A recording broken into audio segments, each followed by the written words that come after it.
Salve, rapaziada, hoje eu tô aqui com o mito supremo, Ademir, ele que é jornalista, esportista, ele é pai do Rodrigo Góes, como vocês estão, e outras coisas mais que eu não sei, mas ele pode falar pra vocês. Que mais? Tudo bom? Como é que você tá, Gabriel? Satisfação de ver. Satisfação. O que eu não sei que você é também, além de ídolo da torcida do Peixe. Obrigado pelo carinho da torcida do Santos. Depois que eu comecei a trabalhar em TV em São Paulo, acho que aumentou ainda mais, né? É um carinho aí que é recíproco, é uma via de duas mãos. Eu tenho um carinho muito grande pela torcida do Santos, que foi a primeira que acreditou em mim, que acreditou no meu trabalho, no meu potencial. E eu acredito que eles também têm esse mesmo carinho, em razão das notícias que a gente, ao longo da carreira, publicou e, com raríssimas exceções, nos confirmaram, né? Então, eu acho que há uma relação de reciprocidade de um para com o outro, e jamais eu vou esquecer a torcida do Santos, até porque eu sou assumido e sofro com isso, tanto profissionalmente como pessoalmente, e sou assumido torcedor do Santos publicamente. Certo. Eu tenho umas perguntas para te fazer. Fica à vontade, sem censura. Antes de ser mito, antes de virar um mito, você já foi jogador de futebol, né? Não fui jogador, joguei nas categorias de base, né? Tentei ser jogador de futebol. Como que foi a experiência? Vamos lá, comecei no final dos anos, quando a portuguesa tinha pedido licença do futebol, em 91 ela voltou. Ela ficou 2 anos sem disputar campeonatos da Federação Paulista. Naquela oportunidade fui fazer teste na Santista. E o técnico dos juniores era o Abel Verônico. Eu fui por livre e espontânea vontade. E acabei sendo aprovado. Eu disputei aquele campeonato paulista de juniores pela Portuguesa. No time que eu jogava tinha o Marcelo Fernandes, que depois foi jogador e treinador do Santos. Foi campeão paulista em 2015 como treinador. E nesse período eu tinha uma amizade muito grande com o Pita, que é de Cubatão, da minha cidade, lá do Jardim Casqueiro. E o Pita me levou para fazer algumas avaliações no São Paulo. Eu já tinha feito teste do São Paulo em Peneira por conta própria, não fui aprovado. Aí depois, com o Pita apresentando, ficou mais fácil. E acabei ficando alguns meses lá. Mas aí depois que eu perdi um pênalti numa competição importante, eu entrei só para bater o pênalti depois da prorrogação. E foi o único pênalti que eu lembro de ter perdido assim, em jogo decisivo. O saudoso Popo Jimenez, o time também era muito bom, não tinha qualidade técnica para jogar de titular naquele time, não. Tinha o Pavão, que foi jogador do São Paulo, do Corinthians, tinha o Katé, tinha o Toninho, que era primo do Sidney, tinha o Alexandre, que estava à frente do Rogério Ceni, era um time muito bom. Aí eu já tinha desistido, eu disputava jogos regionais aqui pela cidade de Cubatão e apareceu o Xaxá, que foi campeão paulista, dividido com o Santos 73, pela Portuguesa Santista, e me chamou para jogar no Jabaquara. Aí eu joguei um campeonato pelo Jabaquara, algumas partidas até eu terminei um time profissional, mesmo sem ser jogador profissional. Aí teve um dia, rapaz, que eu olhei para aquele morro da Nova Sintra, e eu olhei, o que eu estou fazendo aqui, rapaz? Aqui até um cachorro morre de solidão, eu olhei para cima e falei, não venho mais. Aí eu fui estudar e fui ajudar a família. Mas eu reconheço as minhas limitações. Se tivesse sido jogador profissional, eu seria um jogador mediano. Eu tinha muita vontade, tinha um cruzamento bom, uma bola parada boa, mas eu falhava no jogo aéreo. Estava aprendendo a marcava razoavelmente. Tinha noção de espaço, mas não tinha tanta qualidade não, reconheço. Você seria um raio? Não, longe disso, longe disso. Eu acho que ia ser o que eu posso associar? Ia ser um traquezinho. De que momento você se considera assim que acabou virando um mito, assim como a gente considera? Então, rapaz, eu gostava muito, eu amo tanto futebol, confesso que já gostei mais. A partir do momento que você começa a entrar nos bastidores do futebol, você fica um pouco desencantado ali. Há um desdobramento que acaba assumindo. Você vê que determinadas coisas que você acreditava como torcedor não eram verdades. E aí acaba frustrando um pouco. Além da rotina já são 21 anos trabalhando nisso, né? Eu gostava tanto de futebol que eu tentei permanecer, não dentro dos gramados, porque não dava, a minha idade já estava passando, mas de alguma forma eu encontrei na crônica esportiva essa oportunidade. Eu fui convidado em 96 para fazer um comentário numa rádio comunitária aqui da minha cidade mesmo, 2 na verdade, a Rádio Sintonia e a Rádio 99 FM, que era do Claudinho Morazal, um outro locutor aí de FM bastante renomado na região. E gostaram, acharam que eu tinha jeito para coisa. Aí logo em seguida o Aníbal Gomes, que trabalhou durante 50 anos como radialista, me chamou para ir num jogo do Santos pela Rádio Cacique Jovem Pan. E quando acabei o meu comentário, ele chegou para o Paulo Alberto, que tem um radar esportivo, e falou: esse cara aí, vocês têm conta desse rapaz, é porque ele conhece. E assim surgiu uma oportunidade. Eu comecei em 97 como radialista. Mas tem duas etapas da minha carreira que eu costumo dividir, né? Não estou querendo aqui fazer a comparação antes de Cristo e depois de Cristo, né? Longe disso. Mas eu era meio aquele repórter água com açúcar, né? O Santos vai jogar hoje, não vai ter fulano, não vai ter ciclano. E a partir do momento que eu, dentro do que eu observei, que eu acho que eu tinha que ser diferente, começar a polemizar, acho que ali foi a grande mudança da minha carreira já no rádio. Eu fiz rádio em Santos de 97 a 2005, de 2006 toda ela em São Paulo. E o que colaborou também um pouco foi ter trabalhado com o Alexandre Barros, que hoje é o presidente da Portuguesa da Esporte. Ele tem um amor também muito grande pela Portuguesa, e ele dava umas cacetadas. E eu via também o Milton Neves, também outra referência, que não ficava em cima do muro. Agora o Milton deu uma politizada, né? Ele veste a camisa do Palmeiras, viu, Milton? Não, vestir a camisa do Palmeiras não, Milton. Não, Milton, não. Eu te amo, Milton. Mas vestir a camisa do time rival, não, cara. Eu respeito, falo bem, mas vestir a camisa... Você nunca vai ver com a camisa do São Paulo, do Palmeiras, do Corinthians. Essa você não vai ver. Nunca, nunca, nunca. Nem se meu filho jogar, você vai ver. Não vai. Não é porque é meu estilo. Vou torcer por ele, vou chorar se ele fizer gol com a camisa do rival contra o Santos. Não vou ser hipócrita, vou. Mas a camisa, não. Mas voltando ao assunto, aí eu criei um jeitão, que não era nem igual do Milton, que não era nem igual do Alexandre. E ali a coisa começou a fluir. Mas o principal mesmo foi quando eu criei o blog em 2008. Eu estava muito pé da vida, desculpa o palavrão, mas não tem censura no YouTube, né? Pode falar. Tava muito puto. E aí, porque é o seguinte, Rádio Capital. Eu trabalhava lá, numa equipe show de rádio, com um grande nome do rádio brasileiro. Trabalhava com o Reinaldo Costa, Dona Vieira, Fiore Giliotti, que me levou para lá. Trabalhei na última jornada do Fiore antes dele falecer em 2006. Corinthians, 15 minutos. São Paulo, 10. Palmeiras, 12. Faltava 3 minutos, porque tem uns comerciais. Ademir Quintino, e o Santos, no pique. O cara já falava no pique para tudo correndo. Aquilo foi me irritando, comecei a criar o blog. Mas eu escrevia muito mal. Muito mal mesmo. O Milton me abriu as portas também, me deu um espaço lá no terceiro tempo. Não me pagava, mas a oportunidade, a chancela, terceiro tempo, Milton Neves, aquilo me abriu as portas. Comecei a escrever num site gaúcho também chamado Papo de Bola, do Edu César, até ganhei um prêmio lá de... Acho que foi o segundo repórter do Brasil, não é bem votado, o primeiro de São Paulo, em 2007. E assim começou a fluir. E aí eu conheci o Arnaldo Razzi, que depois foi ser gerente do Santos Futebol Clube de Comunicação, na época ele coordenava o Santista Roxo. E falou se queria criar um blog lá, criei um blog. E eu acho que eu tinha um diferencial, eu respondia todas as perguntas de todos os torcedores. Até hoje, quando eu tenho oportunidade, eu tento interagir o máximo possível. Só que o Santista Roxo apoiava um determinado candidato, que era o presidente Luiz Álvaro, e o presidente ganhou. Eu achava que eu ficar ali, e de vez em quando eu dava umas cacetadas, não ficava bem. Foi quando então eu e o Felipe Takashi, o Felipe me propôs criar o blog, e em 2008 mesmo, no final de 2008, eu criei o blog da Ademir Quintino.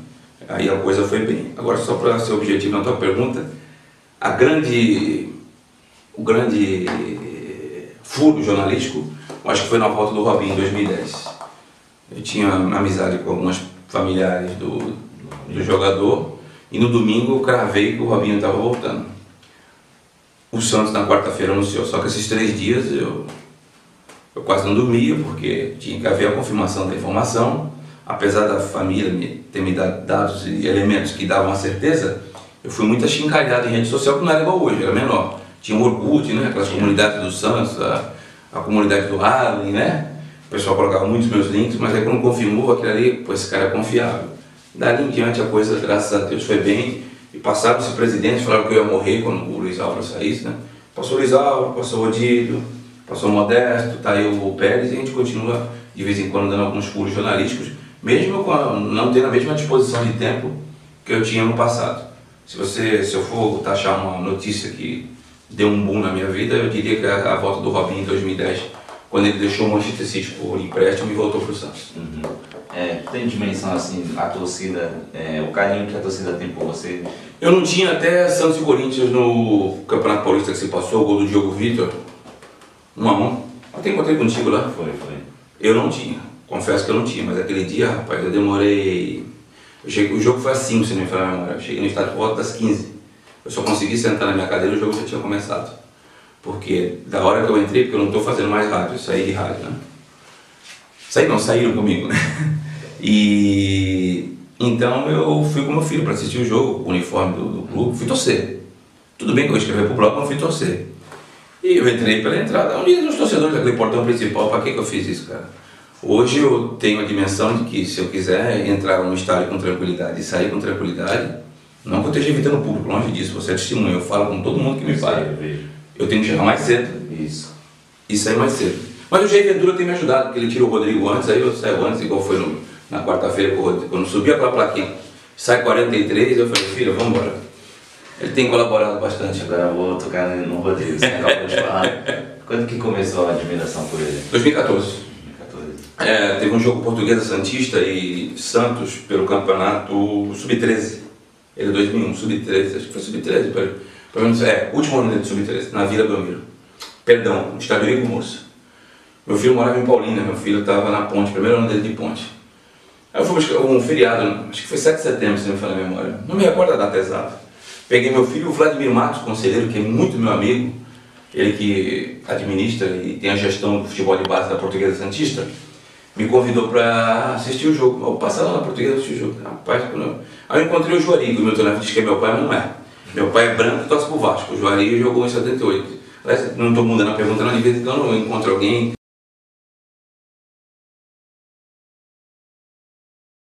Não deu volta no pó da bandeira, só se for no campo do Santos Isabel, que era a ponta direita, onde hoje é o campo do Iari, aqui do lado da Santa Casa de Santos. Mas voltando para outra pergunta, eu parei no lembrado do Juari e falei assim, dá uma presta atenção no número 11 aí, que para mim é o melhor jogador da base do Santos. Achei aquilo forte, né? Aí Juari, tá de brincadeira, o cara do Sub-13 mesmo. Rapaz, quando o Neguinho tinha um cabelo, ele tinha um topete desse estilo do pé, quando o Neguinho pegou a bola de perna direita e saiu rabiscando a defesa, eu falei, rapaz, esse moleque é diferente, cara. Aí me chamou a atenção e os olhos encheram de lágrimas, porque hoje em dia o futebol é muito quadradinho, toca pra cá, toca. Aí tu vê um cara diferente, eu fiquei olhando. Aí eu lembro que ele fez 2 gols esse dia. Aí eu olhei pro meu filho assim, meu filho me olhou pra mim, rapaz, esse cara joga bola. Mas eu não quero ser imediatista, vamos ver mais vezes. Aí começou o problema que eu tive em casa. Eu tinha acabado de operar os joelhos, que eu tinha tido um acidente de motocicleta, e quando me recuperei, mulher, verãozão, né? Janeirão, né? Minto. Março, aquele sol, né? Entre março e abril, começa o Campeonato Paulista. É isso já no ano seguinte. Vamos pra praia. Eu falei, não, você vai pra praia, eu tô indo pra Pedreira, eu tô indo pra Diadema, eu tô indo pra Mauá, e fui percorrendo porque ia ver o moleque jogar. E uma outra curiosidade, o pai dele fazia academia comigo. Você acredita que faz academia? Não, eu não fazia bem academia. Era uma academia onde eu fazia a recuperação dos músculos, porque meus músculos posteriores e inferiores ao joelho estavam todos atrofiados. E tinha um pessoal que fazia, o próprio Gabigol mesmo, o verdadeiro, o Gabriel Barbosa, o Elano fazia lá na academia do Marcelo, lá no estúdio Pilates, lá na Euclides da Cunha. Tinha o Petro, que é campeão de futebol, esse pessoal tudo fazia na academia lá. E eu fazia meus movimentos para recuperar aqui, porque meu joelho direito, por exemplo, não dobra todo, né? E tinha outro rapaz que jogava no Oeste de Itápolis na época, que fazia lá. Eu comentava, um rapaz sério, né? Novo. Comentava, e o Marcelo falou, esse aqui é o Eric, lateral esquerdo, você conhece? Eu falei, fez gol ano passado contra o Santos de falta, é esse mesmo. Então, beleza. E todo jogo que eu ia lá do interior, tava o Eric lá. Mas o Eric é novo. O Eric na época não tinha 30 anos, o moleque já estava com 14. Beleza, eu vou pro interior, eu tava tudo bom, tudo bem, tudo bom. Chegou um dia lá na rua Javaí, um ano depois, 2015. O Eric, não é normal não. Cara, eu vou todo jogo aqui, tu tem algum filho, sobrinho, filho de algum amante? É claro que eu tô brincando, da Denise, que, né? Pelo amor de Deus, hein? O Eric é um cara sério. Né? Só pra te contrair. Não, cara, meu filho é o Rodrigo, você tá brincando. Ele e tu, cara, teu filho não tá na ponte, meu filho tá na ponte. Tu vem aqui fazer o quê? Tu tem também algum filho postiço aí, filho com alguma outra mulher, que ninguém pode saber, né? Não é brincadeira, o Eric não falou isso. Eu falei, não, cara, eu venho ver o número 11. Eu falei, pois é, o número 11 é meu filho. Aí que eu descobri que o cara que eu fazia academia há quase um ano era o cara que eu ia torcer. E aí ele me fez outra pergunta, eu falei, cara, mas de vez em quando eu vejo que tu vai embora antes. Eu falei, quando eu tiro o número 11 eu vou embora, vem pro número 11. E foi assim que surgiu. Depois disso comecei, mas aí, o Rodrigo sempre foi muito fechado. Agora, se você acha ele fechado agora, você não sabia como é que ele era na categoria de base. Porque eu era só assistir, não ficava no jogo fazendo entrevista, acabava lá tietar, absolutamente. Mas aí comecei na televisão. Aí o Rodrigo começou a fazer um trabalhinho também físico com o professor Marcel. E às vezes ele acompanha o pai, continuou fazendo lá, o pai parou de jogar, mas continuou fazendo. E aí começamos a conversar, isso já estamos em 2016 para 2017 já. E assim criou esse vínculo. Então eu vi que o moleque tinha qualidade, que era uma família estruturada, maturidade, e em 21 anos de carreira, eu nunca apostei se fazer esse aqui vai ser. Esse foi o primeiro, foi o único. Muitos vão falar assim, e o Giva, Ademir? Eu falava que o Giva fazia gol na base, é diferente. O Diego Cardoso. O Diego Cardoso, para quem não sabia, eu trabalhava para ele. Eu era assessor de imprensa. O Jean Scherer, eu trabalhava para ele. Uma coisa é você trabalhar, outra coisa é você apostar. Porque tem gente que acha que... Eu já recebi tanta coisa, teve gente que falou que eu queria arrumar um emprego com o Rodrigo. Nunca pedi nada para ele, nem uma camisa. Não minto. Para não dizer que eu não pedi nada, eu pedi para ele gravar um vídeo para mim recentemente, da camisa que você até comprou. Foi o único pedido que eu fiz pro Rodrigo até hoje na minha vida. Entendeu? E o menino também nunca me pediu nada, além de... Até me baixa umas fotos no Flickr aí pra mim, que eu tô no ônibus. Nunca me pediu nada. Quer dizer, foi algo recíproco. E se você quer saber, isso que é bacana. Isso que é bacana, as naturalidades que a vida dá. O Rodrigo não pediu nada, eu não pedi nada pra ele. Eu tenho certeza que o Jair Ventura, pelo passado dele, não é crítica não, eu gosto do trabalho de Jair. Você pega o Botafogo, tirando o Rodrigo Lindoso, eu não lembro de nenhum jogador da base que ele trabalhou lá. Aí você pega no Santos, que se firmou mesmo foi o Rodrigo. E no começo, quando ele marcou o gol contra a Ponte Preta com 8 anos, ele ficou um hiato aí de alguns jogos sem atuar. Eu tenho certeza que as minhas cobranças públicas possam ter colaborado e ajudado para que ele voltasse ao time. Aí coube ao talento dele se manter, porque depois que ele entrou contra o Corinthians não saiu mais. E já meteu 5 gols, 4 no Pacaembu. Quer dizer, eu ajudei ele indiretamente. E ele também me ajudou indiretamente. Porque eu no esporte interativo, quando eu comecei, era o Santos vai jogar com o Vanderlei no gol, Daniel Guedes, Lucas Veríssimo. Eu ia uma vez por semana. Aí o Santos perdeu os 3 clássicos no Campeonato Paulista e ganhou no Brasileiro do Palmeiras. E aquele primeiro chupa lá saiu de forma descontraída. Aí o negócio começou a já não ia mais uma vez só, eu ia 3, às vezes 4, mas o negócio pegou mesmo e eu cresci na TV quando eu comecei a falar do raio, o raio com Y. E acabou me ajudando. E aliás, eu vou fazer até uma confissão para você, o Esporte Interativo me chamou agora, alguns dias atrás, e eu que sempre fui eventual, eu recebo por participação. Eu acho que na Copa do Mundo, antes da Copa do Mundo, deve assinar um contrato com a emissora para ser fixo, eu vou ter salário fixo, aí eu vou ser empregado da emissora, coisa que eu não fui nesse 1 ano e meio. Resumindo, eu ajudei ele indiretamente, sem pedir nada, e ele me ajudou indiretamente, sem me pedir nada. Podia ter não confessado isso para você, podia deixar só eu ajudar ele, mas não, acho que nessa vida a gente está aqui para ajudar, cara. E eu acho que está na hora também do ser humano, que eu acho que não deu certo, parar de desconfiar que tudo você tem que ganhar dinheiro. Não, nunca ganhei dinheiro dele, e nem ele ganhou dinheiro comigo. Nunca me pediu nada, nunca me pagou nada, nunca paguei um café para ele, nunca me pagou uma água. E repito, a única coisa que eu pedi foi um vídeo que ele gravou, e se outro cara, não vou gravar não, porque eu tô grandão, não vou gravar. E se dispôs a gravar, e eu falei primeiro com o pai dele antes de falar com ele, e a única coisa que ele me pediu até hoje, algumas vezes que ele estava na estrada e o celular não estava legal, para me baixar fotos do Flickr do Santos para enviar para ele colocar nas redes sociais dele. Então, o ser humano precisa acreditar que ainda existem pessoas que quando gostam, gostam mesmo, e é recíproco. O menino também me adora. É até chato eu falar isso. O menino me chamava de tio, agora que parou. O menino me chamava de tio.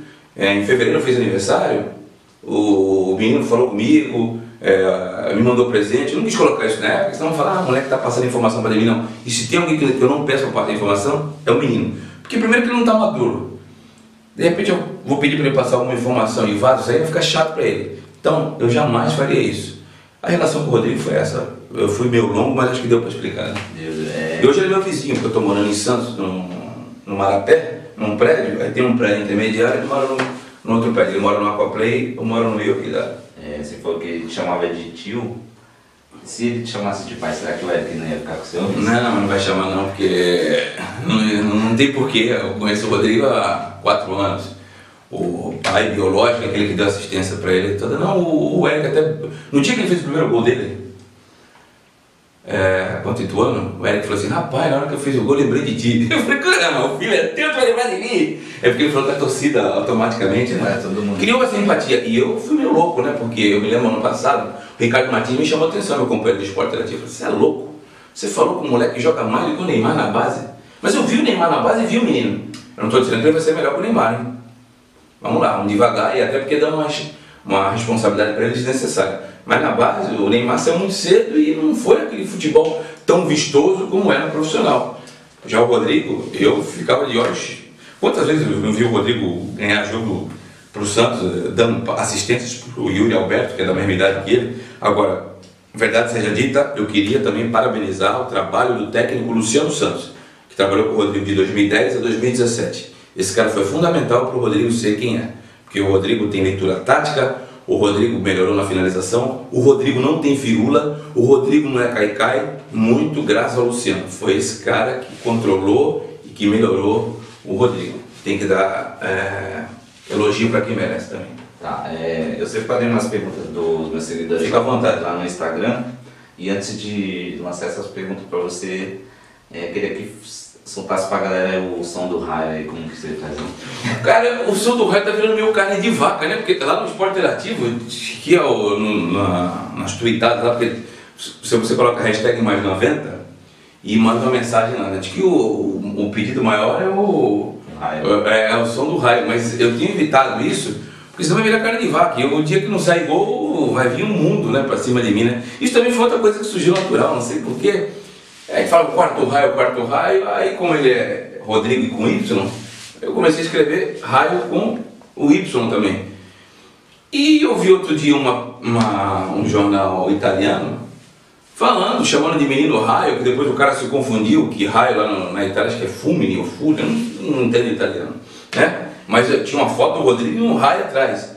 Um outro periódico, eu vou dar até crédito, acho que foi o Marcinho e a Ana Canhedo, escreveram no lance raio também. Então o negócio pegou e foi um negócio natural, me viu na cabeça, e acabou pegando, né? Mas eu tenho evitado, tanto que no último programa que eu participei de Esporte Interativo, era antivéspera do jogo, eu falei: os novos estão se formando em Montevidéu, aí só tem pum. A coisa pegou, né? Eu acho que só futebol o torcedor tá meio enfadonho, que é futebol com humor. Agora, a coisa não pode se inverter, tem muito humor e pouco futebol, isso não pode. Antes de eu te fazer as perguntas, deixa eu pegar o papel canto, né, chão? Mostrar o estúdio aqui. Muito bonito, viu? Parabéns ao Joaquim, o filho dele, o Cauã. Camito Show, que vai fazer uma participação aqui. Ele tem umas perguntas para mandar para ele, então? Claro. Então manda bala. Mas peraí, antes de mais nada, tudo bom? Você vê no nosso programa? Obrigado, eu que agradeço pelo carinho, viu? Então manda bala. Então, é que a gente sabe que sua paixão, né, pelo Santos veio bem antes do que pelo jornalismo. Sim. Só que você decidiu ter essa profissão para falar do Santos ou foi por você mesmo? Não, como eu falei, eu vou ser jogador. Gabigol, eu conheci eles limitados. Como surgiu a oportunidade de eu voltar a fazer algo que está próximo no futebol, através do rádio, isso foi o principal. O fato de ter sido a tentativa de jogador ter sido frustrada. Quando eu comecei a cobrir o Santos, aí juntou o amor com a paixão, aí ficou tudo mais fácil. Mas eu tenho um período na Rádio Capital que eu cobri outros times, eu cobri São Paulo, eu cobri Corinthians, cobri Português do Esporte, eu não cobri o Palmeiras. Então, se eu tivesse que cobrir outros clubes, eu cobriria. Agora, como é algo que eu sou apaixonado, que é o Santos, aí ficou tudo mais fácil. E quando eu ganhei os 2 prêmios da CESP, em 2003 prêmios, em 2015 eu ganhei 2, melhor blog, melhor repórter de rádio, em 2016 melhor blog, era cobrir o Santos. Ali em diante eu já tinha comigo que dificilmente eu deixaria de cobrir o Santos, só se fosse para uma TV grande que mandasse eu cobrir outros clubes. Mas acho que muito mais fácil aqui, eu já conheço os atalhos, né? Fica tudo mais fácil.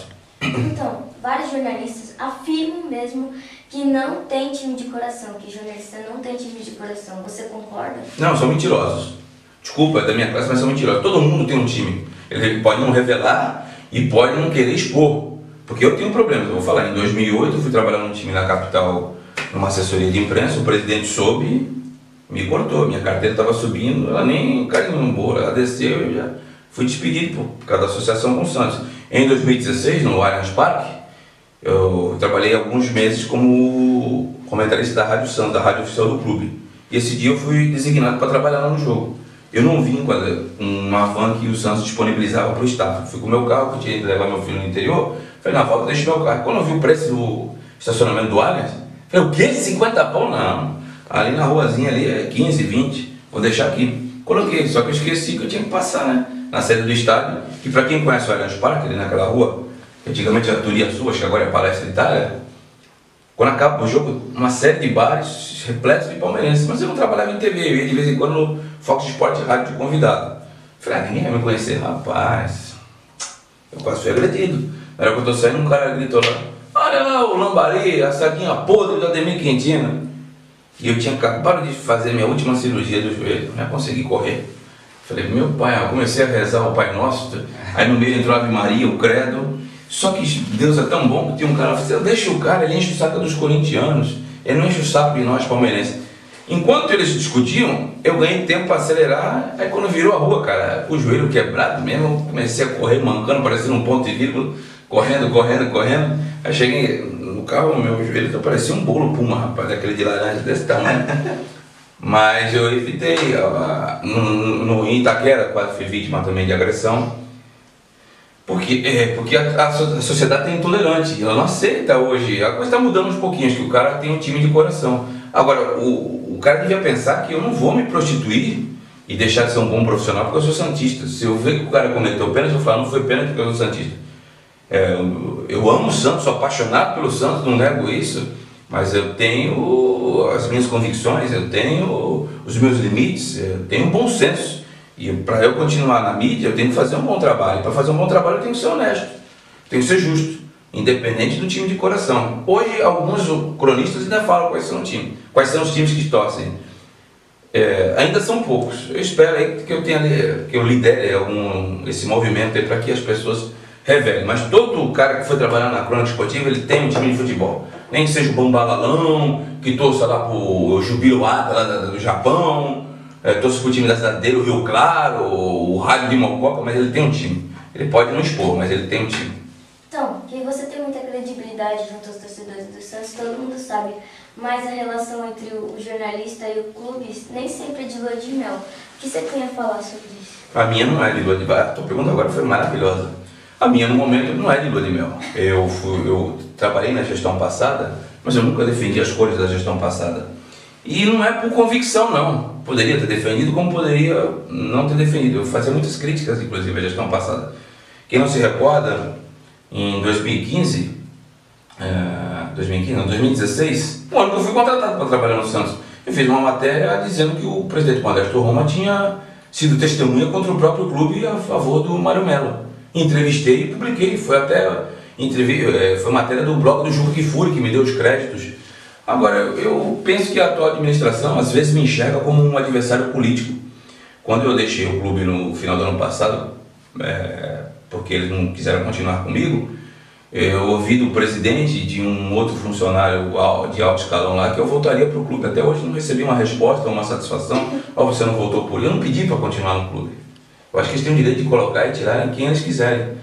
Mas tem algumas coisas que acabam até me magoando. Por exemplo, agora teve os 106 anos que o clube completou, no dia 14 de abril, e me mandaram um vídeo, que depois parece que tiraram do YouTube, com artistas, ex-jogadores e membros da imprensa falando do amor que tem pelo Santos. Eu não entendi por que não me convidaram. Não entendi. Porque se tem um cara que defende o Santos com unhas e dentes, às vezes não está nem na pauta do esporte interativo, eu cavo uma pauta, eu crio uma comparação, esse cara sou eu. E quando eles precisam de algumas outras coisas do clube, eles me procuram. Entendeu? Quando eles estão tomando cacetada da opinião pública, como foi no caso da saída do Gustavo Vieira, do executivo de futebol, eles me procuram para tentar fazer com que eu os defenda, né? E aí simplesmente me ignoram. Me desculpa, mas não acho que esqueceram de mim, não. Então, minha relação com o clube hoje não é das melhores, não. Eles me encaram como adversário político, só que eu não sou candidato a nada, por enquanto. E outra coisa, meu filho está jogando no clube, e tem algo comigo, independente se meu filho estava no clube, se eu estivesse no clube, Se eu criei o blog em 2008, uma situação de estar insatisfeito com que a mídia paulistana tratava o Santos, eu não vou fazer o mesmo que eles fazem, de diminuir, e até com despeito de querer só notícias ruins para o Santos. Muito pelo contrário, eu quero falar das coisas boas do clube. Mas infelizmente algumas pessoas, não são todas, não da atual administração, me encaram como adversário político. Eu não tenho político de estimação. O único candidato a presidente que eu apoiei de forma clara foi o presidente Luiz Alves em 2010, e louco porque eu trabalhava num programa da TV Santa Cecília, que era do Marcelo Teixeira, adversário direto do Luiz Alves. Claro que convidaram me a afastar durante aquele período. No último pleito, eu não apoiei candidato nenhum. Fui votar porque eu sou sócio do Santos há 12 anos, mas não apoiei candidato nenhum. E infelizmente alguns, eu acho que eles não gostam de sombra, porque me encaram como adversário político. Eu torço para a instituição Santos, independente de quem esteja à frente do poder. Aliás, vou até mais longe, para você ver que eu não tenho político de estimação.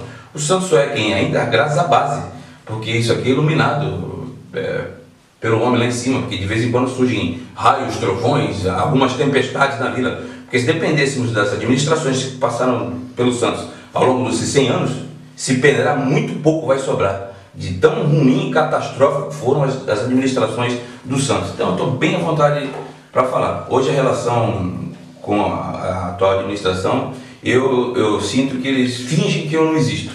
Eu acho que poderia ser melhor essa relação. Então, você tem um filho jogador, o André, ele é da categoria de base do Santos. Você já chorou muito ao ver ele vestir a camisa?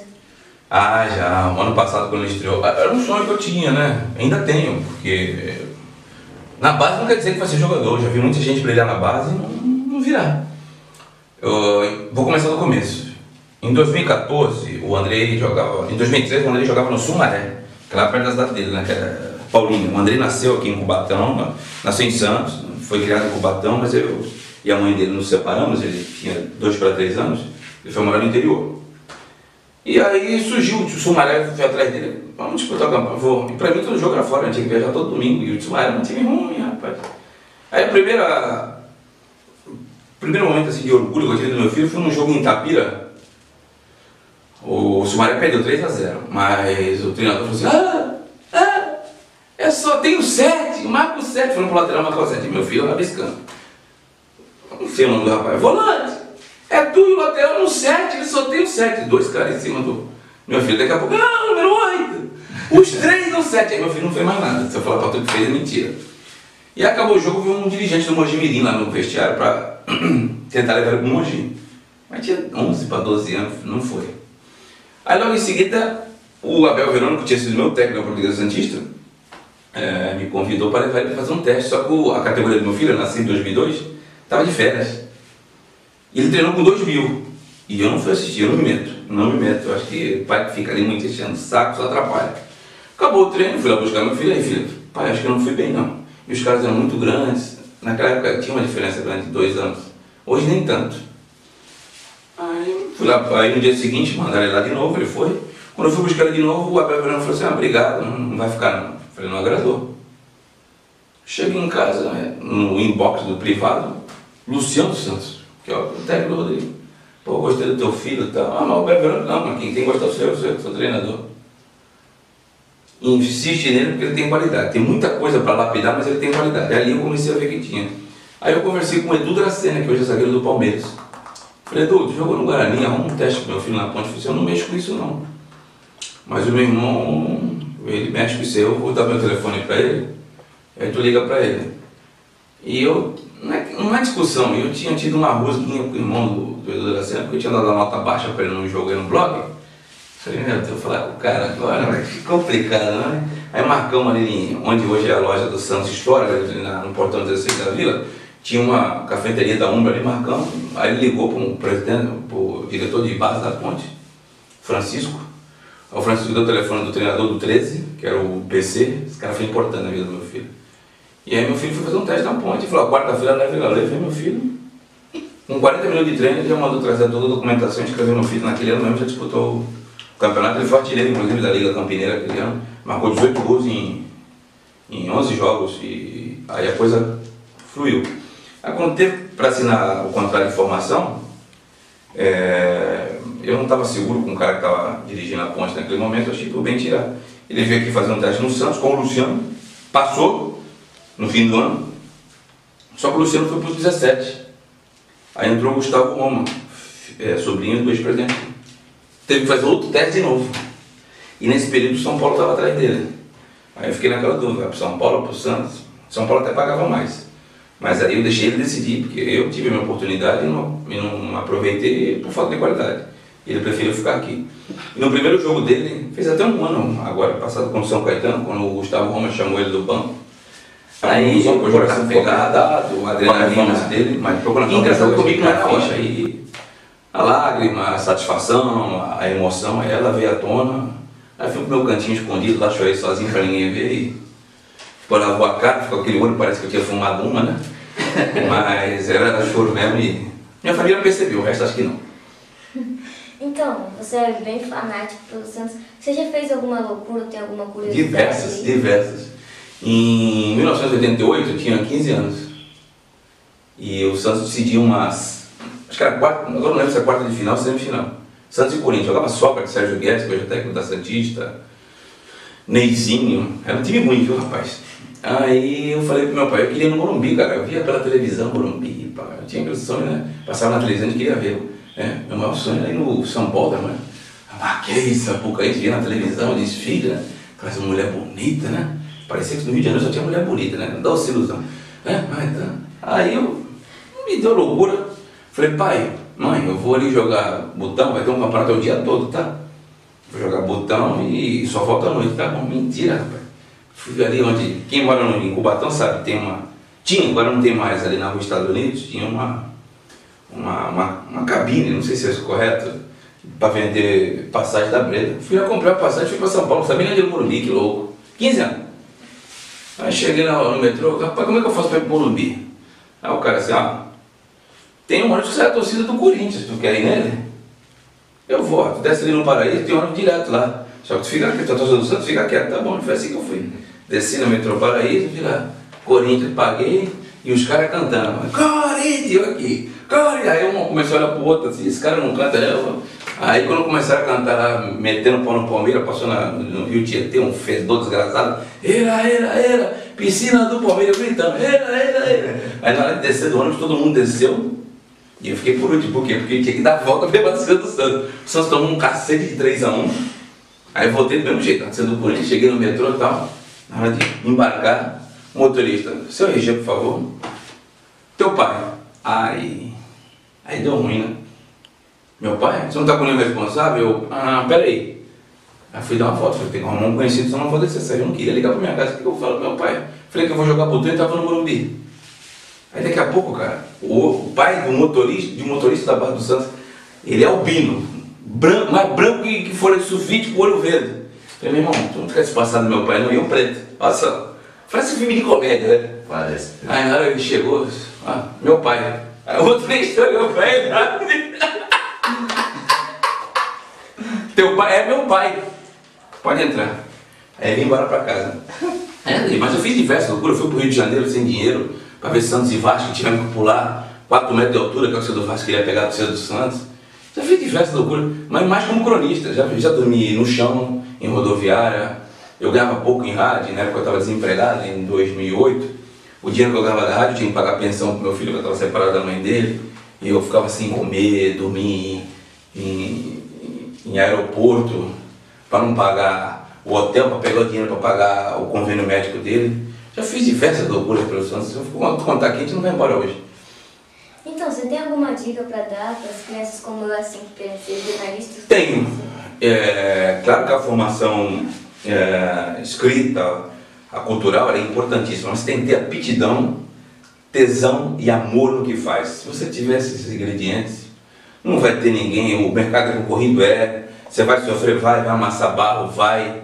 Eu demorei 19 anos para entrar em televisão em São Paulo, e tinha comigo que não queria passar por cima de ninguém e nem pedir favor para ninguém. Tu é metido? Não é que eu sou metido, não quero dever favor para ninguém. E demorou, mas surgiu. Então aquele que tem tesão, ama o que faz, vai fundo, vai firme, porque pode demorar. Mas como diria Diogo Nogueira na música dele, a vitória demora, mas vem. Então, o Rodrigo já é realidade, né? Como um craque que veio da base. Mas você sabe se tá vindo mais algum aí? Eu acompanho a base do Santos legal. Desse nível, acho que não. Desse nível do Rodrigo, acho que não. Mas o Santos é bafejado pela sorte. De vez em quando pode aparecer alguém, de algum lugar, alguém garimpa atrás, lapida aqui na vida e dá certo. Hoje, no elenco do Sub-20, Sub-17, Sub-15, não tem ninguém com a mesma qualidade do Rodrigo. E aí vai o meu alerta para a diretoria santista. Não pense que todo ano vocês vão lá, vai ter um Robinho, vai ter um Diego, vai ter um Paulo Ganso, vai ter um Neymar, vai ter um Rodrigo, que não é assim. Tem ótimos jogadores, craque, gênio. Eu acho que da base, dos que estão aí nos atuais elencos, o Rodrigo é o último. Então, você acha que o Santos tem alguma chance de ganhar algum campeonato? Esse ano? Muito Eu difícil. acho que tem chance de ganhar Libertadores, ó. Pronto, falei. Eu espero ter enganado. Eu já disse no Esporte Interativo no começo do ano que esse grupo tem informação. Principalmente o meio campo do Santos deixa a desejar. E é um time reativo, só joga muito no contra-ataque, é característica do treinador. E se o Santos tem informação, o treinador também tem informação, porque ele é jovem, trabalhou só no Botafogo. Eu acho que uma conquista de título do Santos esse ano, para mim, será surpreendente. E se tiver que apostar um campeonato, que isso possa acontecer, é a Copa do Brasil. Na Libertadores você precisa de jogador mais cancheiro, mais rodado, com mais cascudo. Eu acho que o Santos não tem essa quantidade necessária para isso, mas eu quero ter enganado, porque eu quero que o Santos vá disputar a final do Mundial de novo, sofrer contra o Real Madrid, o Liverpool, o Bayern de Munique, qualquer um desses clubes aí. Mas eu acho muito difícil o Santos bater campeão esse ano. Agora, se mantiver essa base e fizer contratações pontuais certeiras, o ano que vem o Santos disputa em condições de igualdade contra todo mundo. E eu faço um paralelo. Em 2009, o Neymar teve que desabrochar, ganhar casca para brilhar em 2010. Esse ano, o Rodrigo está até me surpreendendo, porque se você pega o primeiro ano do Rodrigo em comparação ao primeiro ano do Neymar, o Rodrigo mostra uma maturidade maior do que o Neymar mostrou. Então, acho que se mantiver esse elenco com contratações para o ano que vem, o Santos disputa tudo em condições de igualdade para ser campeão, mesmo financeiramente atrás. Esse ano eu não acredito em título, não. Então, no vídeo passado que eu chamei o Gabigol, rolou um quiz, só que teve uma pergunta, mano, que a gente travou. Qual é? Queria saber se você pode responder, né? Qual? Não sei se você consegue. Quais foram os 3 fundadores do Santos? Aí tu me pegou, Me pegou. Não, travou. Isso aí, eu sempre que era Concórdia, que o uniforme era azul, dourado e branco e não tinha não tinha para vender, por isso que virou preto e branco. Os 3 fundadores, aí você me pegou. 1-0 pra ti. Entendo, tive. Então, tá aqui, ó, uma colinha que nem eu ia saber. Mário Ferraz de Campos, Argemiro e Raimundo Marques. Um abraço para os 3, que Deus o tenha, que eles estejam em bom lugar, porque eles fizeram a melhor coisa do mundo, fundaram o maior time que o planeta assistiu. Passou a bola, então vamos lá. Antes de começar as perguntas, eu vou fazer um aquecimento para você ter que me responder só uma coisa ou outra. Beleza? 5 coisinhas. Você prefere a Vila ou o Paca? Sem questionar. Não pode falar, é uma palavra só? Só uma palavra. Vila. 2011 ou 2002, qual é o título? 2002. Capa ou Umbro? Sem medo de errar, Umbro. Futebol moderno ou raiz? Não dá pra falar nada, só um. Só escolher um. Raiz. Rodrigo ou Criolo? Como eu sou mais íntimo, crioulo.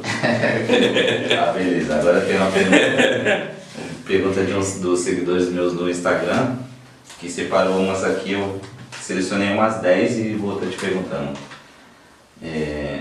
O que falta para ser candidatar para ser a presidente do Peixão? Essa pergunta é do Raul Oliveira. Raul, eu tenho algumas prioridades na vida. A primeira é dar o suporte necessário para que meu filho tenha ser jogador profissional.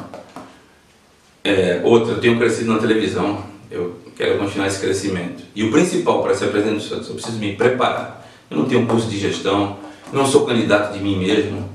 Eu preciso fazer alguns cursos para fazer a coisa diferente. Hoje eu não me sinto preparado. Então, nenhuma chance de eu ser candidato nas próximas eleições. Eu vou poder ser teu conselheiro? Claro que pode. Já está convidado. No dia que eu sair, eu vou pedir pro meu staff te procurar. Beleza, essa daqui é do Kaique Lacerda, até o Camilo Show chegou a comentar. Qual a expectativa para o Santos até o final da temporada? fazer boas campanhas e amadurecer a meninada.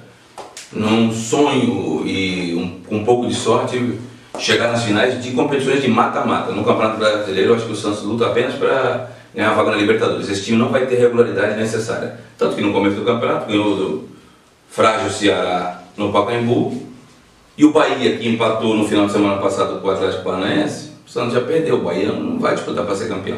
A regularidade que é necessária para um título de pontos corridos, o Santos não tem. Então esqueçam o Santos do Campeonato Brasileiro em termos de títulos. Essa página aqui ela me fortalece bastante, é do Matheus Alves. Ele perguntou se palmeirense é gente. Claro que é um ser humano como qualquer outro e merece nosso respeito. Tá. Léo SP, Léo TJ, ele perguntou de onde veio o amor pelo Santos. Eu sou de uma família de só corintianos, com exceção do meu pai que é vascaíno. Meu nome é Ademir, em homenagem ao meu pai, que também se chama Ademir, eu sou o Júnior. E o meu avô colocou o nome de Ademir no meu pai, porque meu pai nasceu em 47, às vésperas da Copa de 50, e meu avô, outro apaixonado por futebol, deu o nome dos filhos todos de jogadores. E na época o centroavante da seleção brasileira era o Ademir Menezes, o Ademir Queixada, que jogava no Vasco. Acho até que é por isso que o meu pai é vascaíno. E em 77 para 78, eu tinha de 4 para 5 anos, meus tios me levaram na vila para assistir um jogo Santos e Ponte Preta. O Santos perdeu o jogo, mas eu vi aquelas bandeiras tremulando, aquela torcida cantando, aquilo me encantou e eu fui o primeiro santista da minha família. Foi daí em diante que surgiu o meu amor pelo Santos. Mesmo só com um corintiano em casa, meu padrinho falecido, corintiano doente, meu tio que acendia a vela de 7 dias no quarto pro Corinthians. Hoje, se ele tivesse vivo, ia ter altos paus em casa se eu fosse solteiro ainda. Que ele não ia permitir aquilo lá não, viu tio? Amava o sonho de paixão, mas aquilo em casa não ia dar certo não. O Caio Freitas está perguntando quase a mesma coisa que o Camito perguntou. Depois do Rodrigo, Não, essa daqui... Deixa eu ver. Depois do Rodrigo, o Andrei vai ser o novo Raio? Não, não vai. O Andrei não tem qualidade de... não tem genialidade. O Andrei vai ser ótimo jogador, tem tudo para ser. Mas Raio não. O Andrei não vai ganhar jogo sozinho. O Andrei já é mais mortal. O Rodrigo tem tudo para ser gênio, disputar campeonato. Champions League depois que sai do Santos. Copa do Mundo. Vai lutar para ser um dos melhores do mundo. Um jogador de time grande, tenho convicção disso. Mas Raio não. Marcelo Gomes, ele está perguntando qual a melhor dupla que você já viu? Robinho e Diego, Neymar e Ganso ou Leandro Damião e Thiago Ribeiro? Leandro Damião está de brincadeira, né? Acho que Neymar e Robinho se completavam mais. Tanto que em 2002, o dia que nós ficamos... Nós, porque eu sou torcedor do Santos, né? Ficou sem o Neymar, ficou sem o Diego, o Robinho deu conta do recado. Eu diria que Robinho e Diego. Tem a pergunta do Farinelli TJ. Como se sente sendo o único jornalista santista que o torcedor acredita nas matérias? Me sinto feliz, mas isso não caiu de paraquedas. Eu construí isso ao longo dos anos. Eu me recordo no episódio do Leverkusen, que todo mundo dizia que o Leverkusen estava demitido, e eu, conversando com pessoas ligadas à direção na oportunidade, não cravei que ele tinha caído. Até o assessor do Lever disse que ele tinha caído. Depois viram que ele não tinha caído. Por quê? Porque eu me preocupo muito em ter a certeza. Posso não ser o primeiro a dar informação, mas eu procuro, quando der informação, dar a informação correta. Às vezes me exponho dizendo determinadas coisas, mas quando eu coloco, eu dou certeza, até porque eu tenho hoje muito mais a perder do que a ganhar em dar uma determinada informação. Então, é algo que eu construí ao longo dos anos, não é algo que caiu do paraquedas. O Ademir é bonito, maravilhoso, até porque eu não sou bonito e não sou mais jovem, nós gostamos dele, não, eu construí isso. Mas eu me sinto extremamente feliz, só que a responsabilidade aumenta e eu tenho que manter esse nível, daí para melhor. Tá, essa pergunta aqui eu acredito que seja do Robin, não estou conseguindo entender a letra direito, mas qual foi o jogo mais inesquecível do Santos que você já trabalhou como jornalista? Aí depende do ângulo. Se é do ângulo emotivo, se é do ângulo de um jogo técnico. O jogo que me traz uma memória é uma ligação mais afetiva. Foi a final da Copa do Brasil 2010, dia 4 de agosto de 2010. Santos e Vitória, Vitória 2, Santos 1. Santos saiu na frente com o gol do Iracema. O Vitória virou, mas o Santos tinha vencido na Vila Belmiro por 2-0. Gols do Neymar e do Marquinhos. E o Santos sagrou-se campeão, que depois deu a sequência para ser campeão da América. Esse jogo tem um lado muito afetivo, que foi a primeira vez que meu filho viajou de avião. Eu trabalhei na época da Rádio Tupi. Eu paguei a passagem do meu filho à parte, ele viajou comigo de avião, ele fazia aniversário no dia seguinte. Chegando no Barradão, ele ia ficar na cabine do locutor da equipe que eu trabalhava, o Paulo Soldati. Próximo do horário do jogo, chegou os fiscais da Federação Baiana e falou: ele não pode ficar aqui. Poxa vida, eu não tenho onde deixar, não vou deixar no meio da torcida, eu vou trabalhar lá no gramado. E a direção do Vitória foi sensacional, e isso eu vou carregar comigo no coração. Chegou um funcionário do Vitória, administrador, falou assim: não, fica tranquilo, eu vou colocar ele lá no placar eletrônico junto com o responsável. Não, pode ficar tranquilo, teu filho está bem cuidado. Ainda temeroso, sei lá, outra pessoa cuidando do meu filho. O cara chegou e falou baixinho para mim: pode ficar tranquilo aqui, que eu trabalho no Vitória, mas eu sou paella. E aí, na hora que o Neymar cruzou o Edu na cena de cabeça só, a minha primeira reação é olhar na cabine. Aí eu vejo todos os três pulando, o cara maluco, rapaz, trabalha no Vitória pulando daquele jeito lá, porque o Vitória tinha tomado o gol e ia se ferrar. Eu vejo os três pulando. E aí no final do jogo, a parte que mais me toca, né? Eu vou na arquibancada para buscar meu filho, na hora que o Santos está pegando o troféu, e meu filho chorando, abraçando, aquela festa, uma lama desgraçada, sujamos tudo de lama e chorando. E foi um presente de aniversário antecipado na primeira viagem de avião.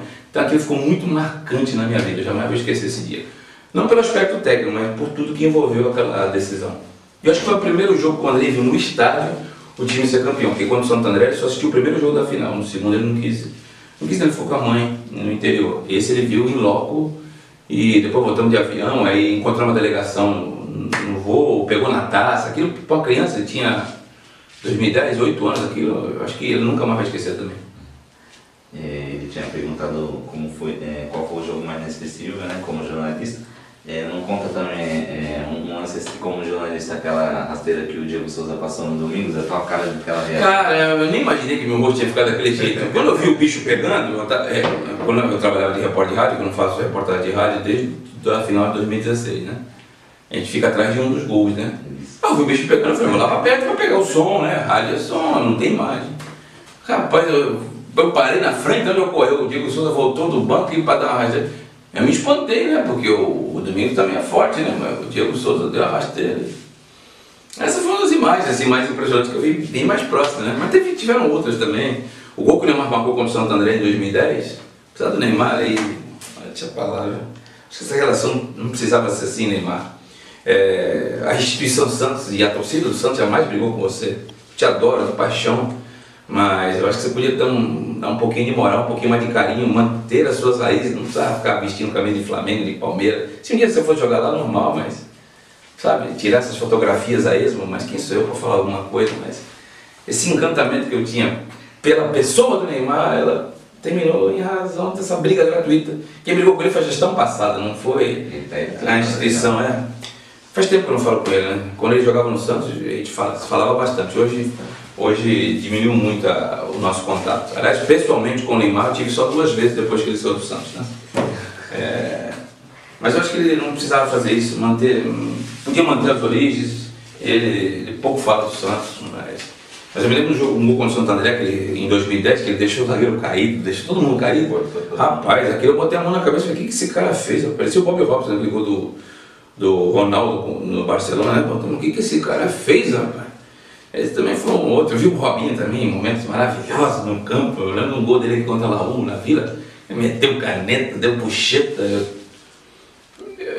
Eu posso falar que como torcedor sofrido nos anos 80, que o Santos não ganhava nada, 80 e 90, a minha carreira acompanhou boa parte dessa retomada vitoriosa do Santos, né? 2002, a geração de 2010 e agora mais recentemente.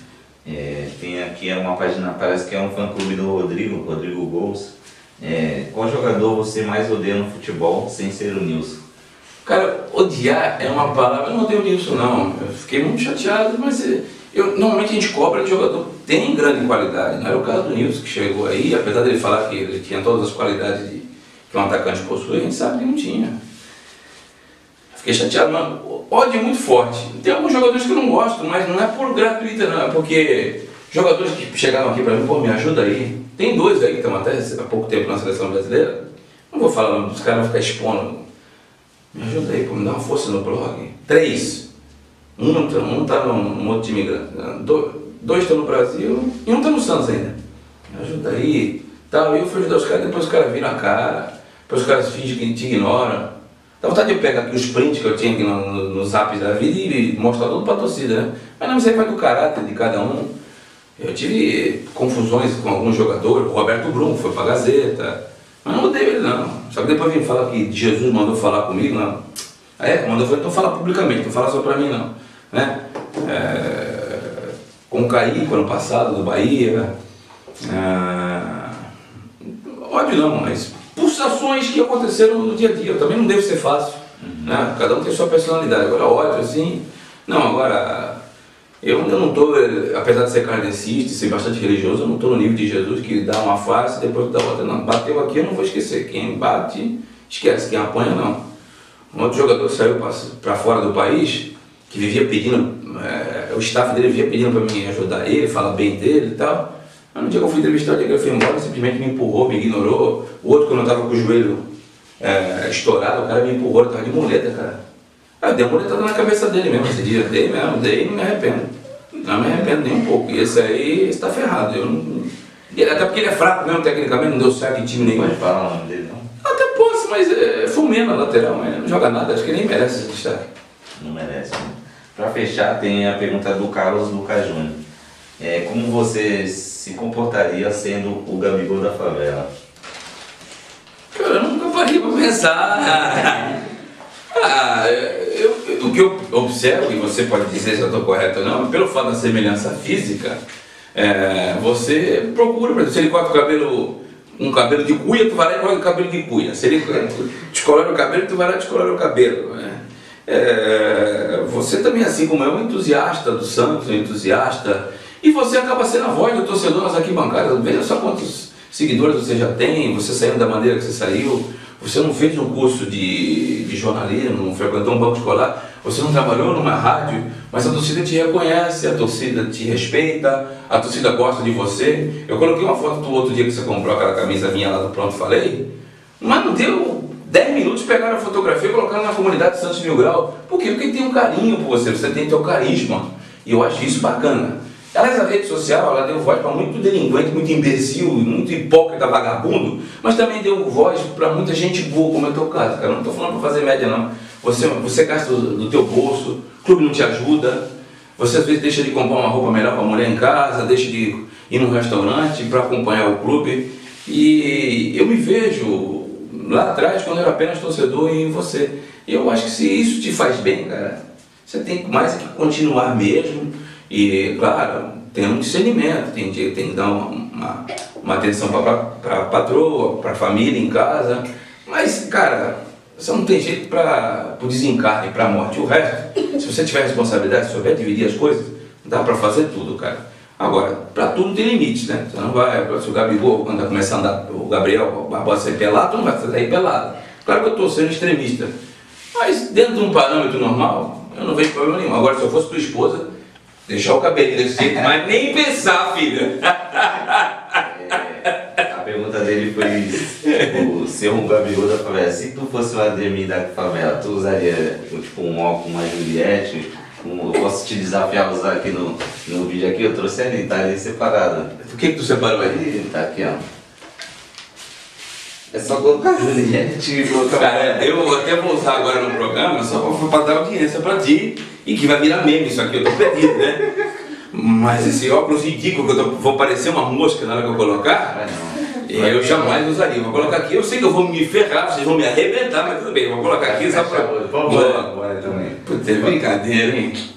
Só tu para colocar isso aqui, ficou ridículo, eu tenho 45 anos, cara. Olha, não fica nem bem, cara. Ficou legal, vai ser a capa do canal, vai ser a capa do canal. Só faltou um piercing agora, cara. Aí encerra o mercado de ouro. E o bico do Pelé. Fecha.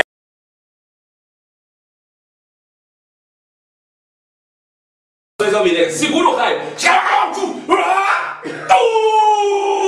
Ano que vem ele vai acabar com o Trio de Ferro. E não tem nada de Barcelona não. Isso aqui não é Colônia ou Barcelona. Você pensa que isso aqui nós estamos em 1500, que vocês iam com espelhinho, com um pentinho aqui, trocava com o índio. E o índio aceitava tudo? Não, a coisa era diferente, hein? E diretoria do Santos, apesar de vocês me ignorarem, aumenta o salário do rapaz e aumenta a multa. 50 milhões para o Barcelona é dinheiro de urina. Um abraço e obrigado pelo espaço. Galera, agradeço. Pode tirar agora, aqui, né? Pode tirar, pode tirar. Pelo amor de Deus, isso aqui não comigo. Agradeço muito aí vocês que assistiram. Deixa eu ver, tem um espelho aqui. Jesus amado! Muito obrigado mesmo, vocês que assistiram. Acredito que vai ficar espetacular. E também pela presença da Ademir. Obrigado, Ademir. Precisamos, estamos às ordens. O estúdio também. A gente vai fazer um eu, tu e o Rodrigo, aí fica bonito. Eu vou querer, eu vou cobrar.